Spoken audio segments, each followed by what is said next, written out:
সাইয়েদনা আদম বললেন, এরা কারা? আল্লাহ বললেন, তোমার বংশধর। সাইয়েদনা আদম বললেন, আল্লাহ ওই যে একটা রূহ দেখা যায়, এটার নাম কি?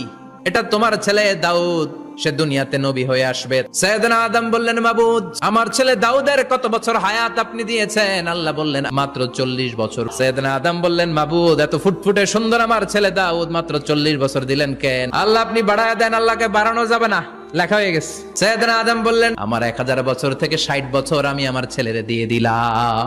আর আদম আলাইহিস সালাম পেয়েছিলেন 1000 বছর, 60 কমে গেলে রইল কত? 940 বছর পৃথিবীতে থাকার পরে মালাকুল মাউত চলে এসেছে, এসে বলল, জিইতু আন আকবাদা রূহাক, রূহ কবজ করতে আসছি।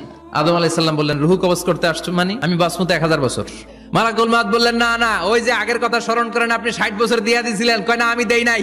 মালাকুল মাউত বলে, আল্লাহ, ঘটনা দেখেন, দিয়া কয় দেই নাই। আল্লাহ কয়, থাক, কথা কইস না, আয়া পর। ভুলে গেছেন উনি। সেদিন থেকে আল কিতাব ওয়া শুহুদ, মানে লিখে রাখার সিস্টেম আর সাক্ষীর সিস্টেম চালু হয়েছে।